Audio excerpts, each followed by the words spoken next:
আসসালামু আলাইকুম রহমতুল্লাহ। গণ অধিকার পরিষদের ফারুককে সরকারি দলের লোকজন নাকি শহীদ মিনারে নিয়ে ছুরিকাঘাত করেছে, তাকে রক্তাক্ত করেছে, তাকে গণপিটুনি দিয়েছে। তাকে নাকি ওখানে সরকারি দলের বা কোনো একটা গ্রুপ তাকে অতিথি হিসাবে দাওয়াত দিয়েছিল। সেখানে তিনি গিয়েছিলেন এবং সরকারকে নিয়ে সমালোচনা করায় তাকে বেদম পিটান পিটিয়েছে, গণপিটুনি দিয়েছে, এমনকি তাকে ছুরিকাঘাত করেছে। গণ অধিকার পরিষদের রাশেদ দেখলাম বলল যে সরকারকে এই ব্যাপারে সিদ্ধান্ত নিতে হবে, নাহলে আমরা ফ্যাসিস্ট হাসিনার বিরুদ্ধে যুদ্ধ করেছি, রক্ত দিয়েছি, আমাদের দলীয় নেতাকর্মী মারা গিয়েছে, আমরা এটাকে কোনোভাবে ছেড়ে কথা বলবো না। এবং তারা শাহবাগ থানায় এই বিষয়ে জিডি করেছে। তারা সরকার কি স্টেপ নেয় সে পর্যন্ত অপেক্ষা করবে এবং প্রশাসন পুলিশ কি পদক্ষেপ নেয় সেজন্য অপেক্ষা করবে। এবং বলেছে যে সেখানে ফারুক একটা পরিচিত মুখ, তাকে সকলে চেনে, সে গণ অধিকার পরিষদের পরিচয় দেওয়ার পরেও তাকে পিটিয়েছে। বলছে সরকারের সমালোচনা করলেই মায়ের। বিষয়টা এরকম হয়েছে, কই সব গণ অধিকার ফরিকার এসব চিনি না, এদেরকে সময় নাই, গুনার টাইম নাই, এ ভ্যালু নাই, এইসব বলছে।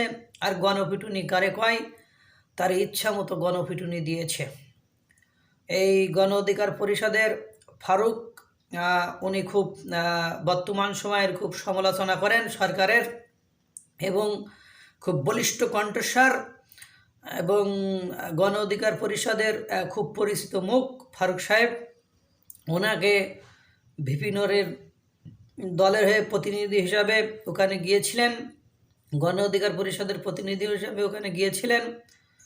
সরকারের সমর্থন যারা করে বা সরকারের যারা অঙ্গ সংগঠন হিসাবে বর্তমান সময়ে কাজ করছে, তারা তাকে পিটিয়েছে, ছুরিকাঘাত করেছে, রক্তাক্ত অবস্থায় দেখলাম তাকে রিকশায় তুলে মেডিকেলে নিয়ে যাচ্ছে।